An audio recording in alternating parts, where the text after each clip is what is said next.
성도님들, 오늘 본문은 참 은혜가 강수처럼 흐른다라는 걸 실감하는 내용입니다. 그리고 우리 속담에 윗물이 맑아야 아랫물이 맑다라는 말이 있죠.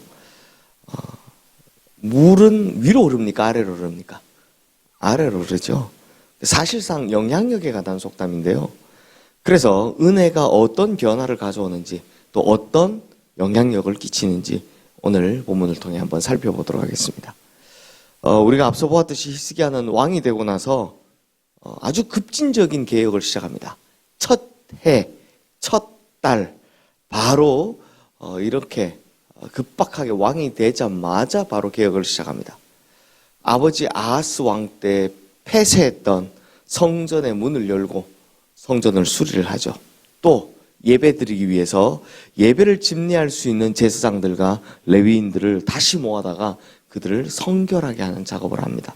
그리고 남유다의 지도자들이 먼저 하나님 앞에 나와 예배드렸다라는 것을 보았습니다. 그리고 이런 종교개혁에 그치지 않고 우리가 어제 본 거죠. 온 나라의 유월절을 선포합니다.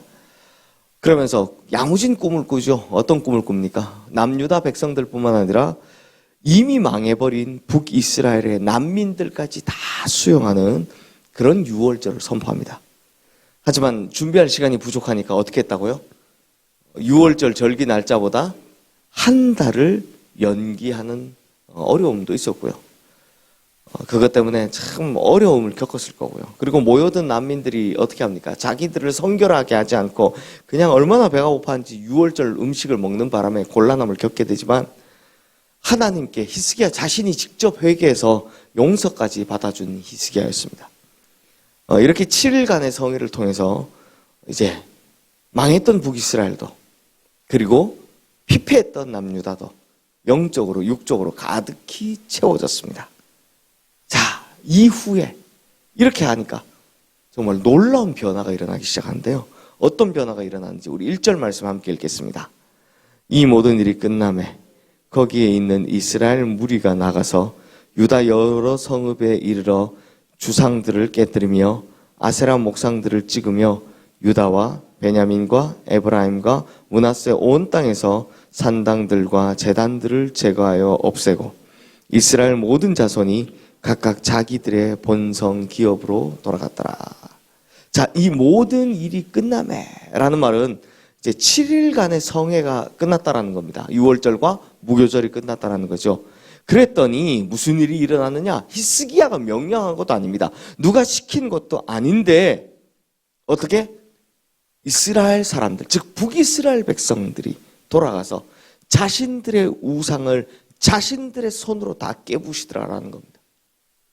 성도님들, 북이스라엘은 이미 나라가 망했지만 약 200여 년 이상 한 번도 하나님을 제대로 섬겨본 적이 없는 우상숭배의 나라였습니다. 우상숭배의 온산이었습니다. 그런데 그걸 처음으로 백성들이 나라 망하고 나서 그걸 처음으로 다 때려 부순 겁니다. 뿐만 아니라 남유다 백성들도 자기 손으로 자신의 우상들을 부수고 다 깨버립니다. 특히 히스기야의 아버지였던 아하스 시절에 만들었던 우상들을 다 때려 부수는데 놀랍게도 히스기야의 명령도 없이 누가 시키지도 않았는데 그저 은혜 받은 자들이 그걸 가서 다 때려 부수더라라는 겁니다. 산당, 주상 다 제거하고 제단 다 제거하는 걸 볼 수 있습니다. 성도님들이 이게 어느 정도로 대단한 거냐면요. 우리가 열왕기부터 역대기 다 보잖아요. 사실 왕가가 사무엘상부터 시작하잖아요. 왕이 개혁하는 건 볼 수 있어도 백성들이 스스로 자발적으로 종교개혁을 일으키는 건 이게 처음입니다. 정말 놀라운 변화가 일어났다는 거죠. 사실 아무리 시켜도 안 되고 아무리 말해도 안 되고 그렇게 하면 안 된다고 아무리 선지자들을 보내고 이야기를 해도 안 되던 건데 어떻게 했다? 딱 7일 동안의 성회로 그들의 영과 육이 충만해지고 나니 아마 하나님께서 엄청난 은혜를 부으신 것 같습니다. 그랬더니 그들 스스로 이 우상들을 깨뜨리고 있더라라는 겁니다. 바로 이것이 은혜가 주는 놀라운 역사인 거죠. 뿐만 아니라 은혜의 출발점이 되었던 히스기야는 이제 백성들 앞에서 모범을 보여주고 있습니다. 3절 말씀 우리 함께 읽겠습니다. 또 왕의 재산 중에서 얼마를 정하여 율법에 기록된 대로 번제 곧 아침과 저녁의 번제와 안식일과 초하루와 절기의 번제에 쓰게 하고. 히스기야가 율법에 정한 대로 헌금하는 겁니다. 자신의 재산 중에 얼마를 가져다가 하나님의 전에서 제사 드리는데 사용하라라고 헌금했다라는 겁니다. 왕이 먼저 자신의 재산을 하나님 앞에 드렸다라는 거죠. 이걸 보면 왕이 보였던 모범이고 왕이 보였던 실천을 볼 수 있습니다. 그리고 왕이 먼저 하고 나서 백성들에게 요구를 합니다. 우리 4절 말씀 함께 읽겠습니다. 또 예루살렘에 사는 백성을 명령하여 제사장들과 레위 사람들의 몫의 음식을 주어 그들에게 여호와의 율법을 힘쓰게 하라 하니라. 자, 이게 무슨 말이냐? 먼저 백성들에게 11조 내라라는 이야기를 하는 겁니다. 사실 백성들의 11조를 받아서 누가 생활합니까? 레위인들과 제사장들이 생활을 합니다. 그런데 백성들의 11조, 이건 이스라엘 역사에 계속 되는데요. 레위인과 제사장들은 다 레위 족속이죠. 레위 지파는 기업이 없잖아요. 그러니까 백성들의 11조로 먹고 사는데 백성들이 11조를 정직하게 내지 않으니까 당연히 제사장들과 레위인의 생활이 궁핍하게 되죠. 그러면 레위인과 제사장들은 어떻게 합니까? 먹고 살아야 되니까 뭘 안 한다? 하나님의 전을 섬기는 일을 안 하고 율법을 가르치는 일을 안 하고 예배를 집례하는 일을 하지 않는 겁니다. 거기다 온전한 마음을 못 쓰는 거죠. 그러다 보니 레위인과 제사장들이 자기의 가족을 먹여 살리려면 자신의 생업을 따로 두고 이 일을 전전긍긍하게 되는 겁니다. 그러니 그 다음 나타나는 현상이 뭐냐? 성전이 피폐해지고 백성들의 율법의 교육은 제대로 받지 못하고 그 다음에 성전에 나와 예배드리는 일도 소홀해지더라. 그럼 백성들이 거꾸로 되는 겁니다. 어떻게 됩니까? 하나님으로부터 점점 멀어지게 되더라. 이 악순환이 계속해서 반복되는 겁니다. 언제부터? 사사기부터 계속 반복되는 겁니다. 그래서 왕이 명령하는 겁니다. 뭐라고 합니까? 백성들아, 정직하게 율법이 기록한 대로 11조를 들여서 제사장과 레위인들이 먹고 사는 문제를 해결해줘라. 그래서 그들이 율법 전하고 성전에서 제사 지내는 거에 우리식 표현을 하면 올인하게 해줘라. 전념하게 해줘라. 이렇게 이야기를 하는 겁니다. 그러자 지금 백성들이 어떤 상태입니까? 은혜 받은 상태잖아요. 결과가 놀랍습니다. 우리 5절부터 7절 말씀 우리 함께 읽겠습니다. 왕이 명령을 내리자 곧 이스라엘 자손이 곡식과 포도주와 기름과 꿀과 밭의 모든 소산의 첫 열매들을 풍성히 드렸고 또 모든 것의 11조를 많이 가져왔으며 유다 여러 성읍에 사는 이스라엘과 유다 자손들도 소와 양의 11조를 가져왔고 또 그들의 하나님 여호와께 구별하여 드릴 성물의 11조를 가져왔으며 그것을 쌓아 여러 더미를 이루었는데 셋째 달에 그 더미들을 쌓기 시작하여 일곱째 달에 마친지라. 이게 이제 농경 문화이기 때문에 우리처럼 이렇게 매달 월급 받는 사람들이 아니기 때문에 11조를 언제 드립니까? 한 번에 드리게 되는 일이 많잖아요. 그래서 이 사람들이 한 번에 가져온 겁니다. 그래서 어떻게 됐냐? 유다와 이스라엘의 모든 사람들이 와서 드리는 걸 봤더니 셋째 달부터 시작해서 일곱째 달까지, 그러니까 4달간 했다라는 겁니다. 5달인가요? 4, 5, 6, 7. 셋째 달에 제가 왜 5개월이라 썼죠? 셋째 달에 시작해서 일곱째 달에 마쳤다는 겁니다. 이 4개월 동안 온 나라가 11조 드린다고 난리법석이었던 겁니다. 그래서 어느 정도 됐냐?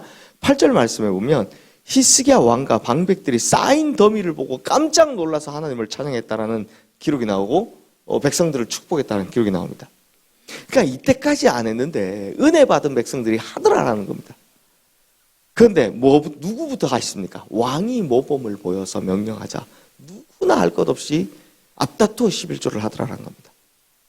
게다가 이 말씀을 자세히 읽어보면 11조를 많이 가져왔다고 하는데 이 말은 뭐냐? 지금까지 못한 것까지 다 엎쳐서 그냥 다 가져왔다는 겁니다. 근데 성도님들, 이게 신기한 게 뭐냐? 당시 남유다 백성들 있잖아요. 이 11조를 이렇게 풍족하게 할 만큼 형편이 좋았던 게 아닙니다. 왜냐하면 나라 자체가 풍전등화였기 때문입니다. 이미 제가 설명드렸지만 위쪽에 북이스라엘은 어떻게 됐다고요? 아수르 군대에 대해서 멸망당했습니다. 그리고 아수르 군대는 북이스라엘 사마리아 주변에 주둔하면서 그 다음 타켓으로 어디를 생각하고 있었습니까? 남유다를 생각하고 있었습니다. 사실 우리가 뒤에 보게 되겠지만 이집트를 치러 가기 위해선 누구를 이게 없애야 됩니까? 남유다를 통과해야 이집트로 가잖아요. 다음 타겟이 남유다였던 겁니다. 그러니 나라의 상황이 지금 평안하거나 또는 그래서 풍족한 시절이 아닙니다. 그럼에도 불구하고 은혜를 받으니 왕이 먼저 모범을 보였더니 지금 이 놀라운 일이 일어났다는 겁니다. 사랑하는 성도님들, 제가 이걸 보면서 뭘 생각하느냐? 은혜보다 우선되는 일은 없습니다. 은혜가 충만하면 모든 것이 변화되기 시작합니다. 지지고 볶고 싸우고 하면 변화될 것 같지만 그렇지 않습니다. 뭐가 바꿉니까? 은혜가 바꿉니다. 그러므로 은혜의 출발점이 되어야 될 누가? 윗무리, 즉 목회자, 중직자들이 먼저 모범을 보이면 그 다음 은혜의 강수는 그 아래로 자연스럽게 흘러가게 되는 겁니다. 그래서 윗물이 맑아야 아랫물도 맑다라는 겁니다. 성도님들, 우리가 역대하 31장의 이 놀라운 변화의 비결을 보고도 실천하지 않고 변화되지 않는다면 우리는 다 직무유기입니다. 또 하나님 앞에 책망받게 될 겁니다. 제가 이거 보면서 이거 한국교회 목회자들이 이 히스기야에 이걸 보면서 뭘 생각해야 될까? 이런 마음이 들더라고요. 그러므로 성도님들, 오늘은 두 가지. 은혜가 먼저다. 그 무엇보다 은혜가 먼저다. 변화에는 은혜가 먼저다. 두 번째, 남이 아닌 내가 먼저 변해야 된다. 내가 먼저 변해야 된다. 이 두 가지 꼭 명심하셔서 우리 교회가 또 우리가 속한 모든 공동체가 그리고 나가서는 지금 위기의 한국교회가 이런 선하고 아름답고 의로운 변화를 일으켜가는 그런 공동체가 되기를 주님의 이름으로 축원합니다. 이 시간 오늘 주신 말씀 기억하며 우리 함께 기도하겠습니다.